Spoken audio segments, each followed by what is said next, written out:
इसके पिछले पार्ट में हमने इन 6 चार्ट पैटर्न्स के बारे में जान लिया था और आज इस पार्ट में हम इन 6 चार्ट पैटर्न्स के बारे में जानेंगे। तो सबसे पहले इसमें rising wedge chart pattern. Rising veg pattern एक रिवर्सल पैटर्न है। ये पैटर्न आपको यह बताता है कि प्रेजेंट में जो ट्रेंड चल रहा है वो खत्म होने वाला है और दूसरा ट्रेंड स्टार्ट होने वाला है। वेज पैटर्न के बारे में यह माना जाता है कि यह तब बनता है जब किसी ट्रेंड का टॉप या बॉटम बन जाता है, यानी कि ट्रेंड कंप्लीट हो जाता है। इस टाइप की फॉर्मेशन में ट्रेडिंग एक्टिविटी बहुत ही सीमित दायरे में होती है। राइजिंग वेज पैटर्न एक ट्रायंगल की तरह होता है और इनकी ऊपर और नीचे की लाइन एक स्लोप की तरह होती हैं। राइजिंग वेज पैटर्न चार्ट पर बनती हुई एक कील की तरह दिखाई देता है, इसलिए इसे राइजिंग वेज पैटर्न कहते हैं। यह पैटर्न तेजी के समय में आने वाला बेयरिश रिवर्सल पैटर्न है। इसका मतलब है कि मार्केट में जो अब तक तेजी का ट्रेंड चल रहा था वह खत्म हो गया है, अब डाउन ट्रेंड शुरू होने वाला है। चलिए जानते हैं राइजिंग वेज चार्ट पैटर्न कैसे बनता है। जब मार्केट में लंबी तेजी का ट्रेंड चल रहा होता है तब प्राइस अप ट्रेंड में रेजिस्टेंस लेकर नीचे की ओर आ जाती है और नीचे सपोर्ट लेकर इसका गिरना रुक जाता है। इसका पहला रेजिस्टेंस और सपोर्ट बनता है। इसके बाद प्राइस रेजिस्टेंस से ऊपर निकल जाती है, वहां पर दूसरा रेजिस्टेंस लेकर प्राइस नीचे आ जाती है और नीचे रुककर एक दूसरा सपोर्ट बनाती है। यह दूसरा सपोर्ट पहले की तुलना में हायर होता है, यानी थोड़ा ऊपर होता है। इसके बाद प्राइस फिर से ऊपर की तरफ बढ़ने लगती है और आगे भी इसी तरह सपोर्ट और रेजिस्टेंस बनाती है। इस तरह चार्ट पर 2 सपोर्ट और रेजिस्टेंस बन जाते हैं। अब आपको दोनों रेजिस्टेंस को छूते हुए एक ट्रेंड लाइन खींचनी है। इस ट्रेंड लाइन को रेजिस्टेंस लाइन कहते हैं। इसके बाद दोनों सपोर्ट लाइन को छूते हुए दूसरी ट्रेंड लाइन खींचनी है, इसे सपोर्ट लाइन कहते हैं। राइजिंग वेज चार्ट पैटर्न में कम से कम 2 सपोर्ट और रेजिस्टेंस होना बहुत जरूरी है। इससे ज्यादा हो तो पैटर्न बहुत अच्छा माना जाता है। इस चार्ट पैटर्न में सपोर्ट लाइन का स्लोप ऊपर की तरफ रेजिस्टेंस दर्शाने वाली लाइन की तुलना में अधिक होता है, जिससे कि यह एक दूसरे को क्रॉस ओवर कर सकें, तभी इसे राइजिंग वेज चार्ट पैटर्न माना जाएगा। इस पैटर्न में ऐसा नहीं होना चाहिए कि दोनों ट्रेंड लाइन एक दूसरे के पैरेलल हों। इस पैटर्न के बनने के बाद यदि प्राइस सपोर्ट लाइन को तोड़कर नीचे जाने लगे और ट्रेडिंग वॉल्यूम भी बढ़ने लगे तो इसे मजबूत डाउन ट्रेंड की निशानी समझनी चाहिए। 2 सपोर्ट और रेजिस्टेंस के बीच में कम से कम 7 से 8 कैंडल का डिफरेंस होना चाहिए। अगर इससे कम है तो पैटर्न कंफर्म नहीं माना जा सकता। इसमें टाइम फ्रेम ज्यादा मैटर नहीं करता है, क्योंकि यह किसी भी टाइम फ्रेम में बन सकता है। इस पैटर्न में इंट्राडे चार्ट में 7 से 8 कैंडल का डिफरेंस होना चाहिए। शॉर्ट टर्म के लिए 3 से 4 हफ्तों का डिफरेंस होना चाहिए। मीडियम टर्म के लिए 3 से 4 महीनों का डिफरेंस होना चाहिए। लॉन्ग टर्म के लिए 8 महीने से लेकर 1 साल तक या इससे ज्यादा का डिफरेंस होना चाहिए। यह डिफरेंस डेली चार्ट के अकॉर्डिंग है। चलिए अब समझते हैं इसमें सेलिंग कैसे कर सकते हैं। अगर आपको चार्ट पर राइजिंग वेज चार्ट पैटर्न बनता हुआ दिखाई दे रहा है तो आपको सबसे पहले 2 सपोर्ट लेवल को छूते हुए एक ट्रेंड लाइन खींचनी है, साथ ही दोनों रेजिस्टेंस लेवल को छूते हुए भी एक ट्रेंड लाइन खींचनी है। अब आपको इसमें सेलिंग करने के लिए यह देखना है कि कोई कैंडल सपोर्ट लाइन को नीचे की तरफ तोड़कर बंद तो नहीं हो रही है। यदि ऐसा है तो आपको उसके बाद वाली कैंडल में सेलिंग करनी चाहिए और उस कैंडल के हाई का स्टॉप लॉस लगाना चाहिए। स्टॉप लॉस और आपके एंट्री पॉइंट के बीच रिस्क रिवार्ड रेशियो 2% के करीब होना चाहिए, तभी आपको इसमें ट्रेड लेना चाहिए। यदि स्टॉप लॉस 2% रूल के नियम के अनुसार नहीं है तो आपको ट्रेड नहीं लेना है। ट्रेड लेने के बाद आपको ट्रेलिंग स्टॉप लॉस का यूज करना चाहिए। इस पोजीशन में आपका टारगेट पिछले सपोर्ट एंड रेजिस्टेंस के बीच के अंतर के बराबर होना चाहिए। Falling wedge chart pattern rising wedge chart pattern का ठीक उल्टा होता है। फैलिंग वेज चार्ट पैटर्न गिरते हुए कील की तरह दिखाई देता है। यह डाउन ट्रेंड के दौरान बनने वाला बुलिश रिवर्सल चार्ट पैटर्न है। इसका मतलब है कि प्रेजेंट में मार्केट में जो डाउन ट्रेंड चल रहा है वो अब खत्म होने वाला है। अब यहाँ से अप ट्रेंड की स्टार्टिंग होने वाली है। चलिए जानते हैं ये पैटर्न बनता कैसे है। फैलिंग वेज चार्ट पैटर्न लंबी मंदी के दौरान ही बनता है। लंबे डाउन ट्रेंड के दौरान प्राइस नीचे की तरफ सपोर्ट लेकर ऊपर की तरफ बढ़ती है, लेकिन यह बढ़ते डाउन ट्रेंड को बराबर रखते हुए पास में ही एक रेजिस्टेंस बना लेती है और वहीं पर रुक जाती है।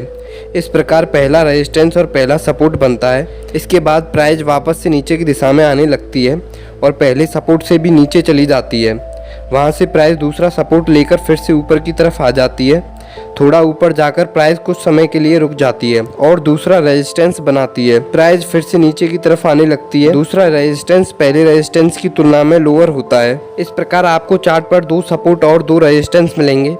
अब आपको दोनों रेजिस्टेंस को छूते हुए एक ट्रेंड लाइन खींचनी है, इसे रेजिस्टेंस लाइन कहते हैं। इसी प्रकार आपको दोनों सपोर्ट को छूते हुए एक ट्रेंड लाइन खींचनी है, इसे सपोर्ट लाइन कहते हैं। फैलिंग वेज चार्ट पैटर्न में कम से कम 2 सपोर्ट और 2 रेजिस्टेंस का होना बहुत ज़रूरी है। चलिए जानते हैं फॉलिंग वेज चार्ट पैटर्न में किन किन बातों का ध्यान रखना चाहिए। पहली ध्यान देने वाली बात यह है कि इसमें रेजिस्टेंस लाइन का ढलान सपोर्ट लाइन की तुलना में नीचे की तरफ होना चाहिए, जिससे कि यह एक पॉइंट पर आकर एक दूसरे को क्रॉस ओवर कर सकें। फॉलिंग वेज चार्ट पैटर्न में सपोर्ट और रेजिस्टेंस को मिलाने वाली लाइन एक दूसरे के पैरेलल नहीं होनी चाहिए, जिससे कि वह एक दूसरे को कभी क्रॉस ओवर ना कर सकें।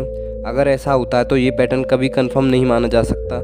अब इस चार्ट पैटर्न में एक पॉइंट ऐसा आएगा जहाँ पर इन दोनों ट्रेंड लाइन को क्रॉस ओवर करना ही पड़ेगा।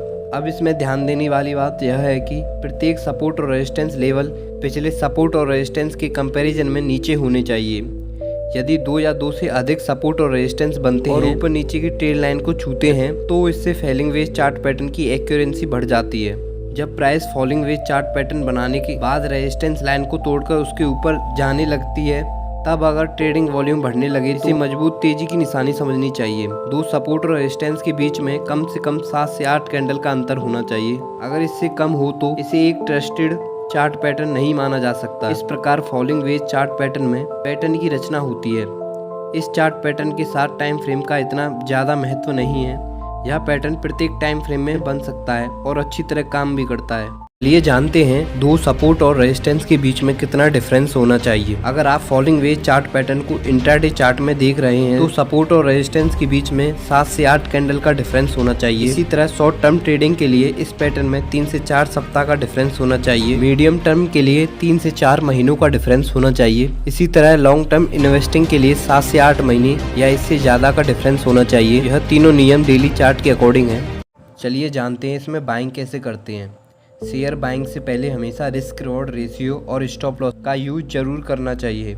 अगर आपको किसी शेयर के चार्ट पर फॉलिंग वेज पैटर्न दिखाई दे रहा है तो आपको इसे खरीदने के लिए सबसे पहले दोनों सपोर्ट को छूते हुए एक ट्रेड लाइन खींचनी चाहिए। इस लाइन को सपोर्ट लाइन कहते हैं। इसके बाद दोनों रेजिस्टेंस के हाई को छूते हुए ट्रेंड लाइन खींचनी चाहिए। इस लाइन को रेजिस्टेंस लाइन कहते हैं। इस शेयर में आपको तब बाइंग करनी चाहिए जब अगली कैंडल रेजिस्टेंस लाइन के ऊपर जाकर क्लोजिंग दे दे, तब उसके बाद वाली कैंडल में आपको बाइंग करनी चाहिए। जिसने रेजिस्टेंस लाइन के ऊपर क्लोजिंग दिया है आपको उस कैंडल के लो का स्टॉप लॉस लगाना चाहिए। Stop loss risk reward ratio के अकॉर्डिंग 2% का लगाना चाहिए। ट्रेड लेने से पहले आपको यह बात का ध्यान रखना चाहिए कि शेयर के पॉइंट से लेकर स्टॉप लॉस लगाने के पॉइंट के बीच का अंतर यदि 2% रूल के अकॉर्डिंग नहीं है तो आपको ट्रेड नहीं लेना है। अब इसमें आपका टारगेट पहले सपोर्ट पॉइंट से लेकर पहले रेजिस्टेंस पॉइंट तक के बीच में जितना डिफरेंस है उतना आपका इसमें टारगेट होगा। यह पैटर्न डाउन ट्रेंड में बनता है, इसलिए इसकी सफल होने के चांसेस बहुत ज़्यादा हैं। यह एक बियरिश रिवर्सल पैटर्न है जो टेक्निकल एनालिसिस में यूज होता है। इस पैटर्न में दो ट्रेड लाइन के बीच में कीमतें लगातार लोअर लो और हायर हाई को छूती रहती हैं। इससे ब्रॉडिंग टॉप पैटर्न बनता है। जब यह पैटर्न ब्रेक होता है तो कीमतें नीचे चली जाती हैं। यह पैटर्न टॉप या बोल सकते हैं अपने रेजिस्टेंस लेवल पर बनता है। Broadening top chart pattern main chart pattern में होता है। ये चार्ट पैटर्न विशेष रूप से स्टॉक, कमोडिटी और फॉरेक्स ट्रेड के लिए होता है।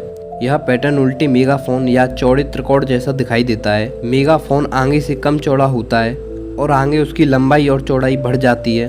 वैसे ही ये पैटर्न है। स्टार्टिंग में ये पैटर्न कम चौड़ा होता है और जैसे जैसे बनता जाता है वैसे वैसे इसकी चौड़ाई और लंबाई मेगाफोन जैसी होती जाती है, इसलिए इसे मेगाफोन पैटर्न बोल देते हैं। यह पैटर्न ट्रेडर्स और इन्वेस्टर्स की घबराहट और गलत डिसीजन को भी दिखाने के लिए फेमस है। अगर इसे सही समय पर पहचानने में विफल रहते हैं तो वे इसमें फंसकर अपना लॉस कर लेते हैं।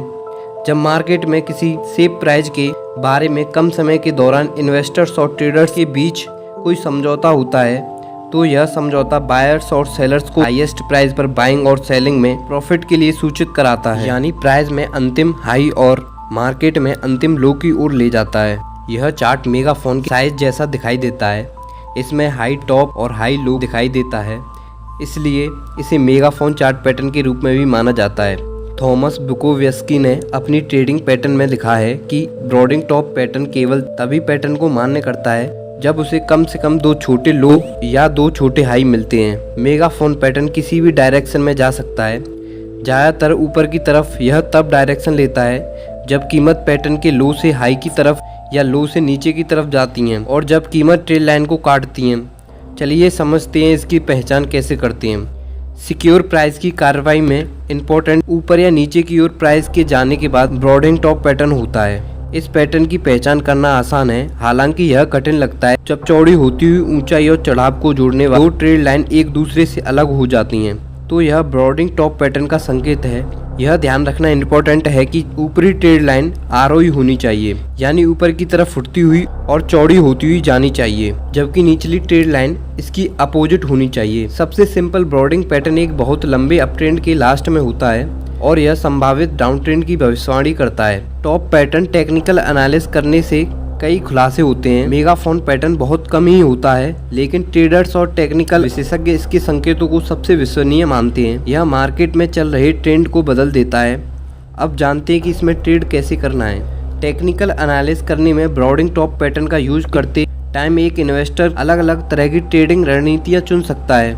एग्जाम्पल के लिए डे ट्रेडर और स्विंग ट्रेडर ब्रॉडिंग टॉप पैटर्न से कीमत टूटने पर अप ट्रेंड के साथ व्यापार कर सकते हैं। जब प्राइस निचली ट्रेड लाइन से वापस ऊपर की तरफ जाती है तो एक सेलिंग ऑप्शन मिलता है। जब प्राइस गिरना शुरू होती है तो हाईएस्ट हाई पर शॉर्ट जा सकता है।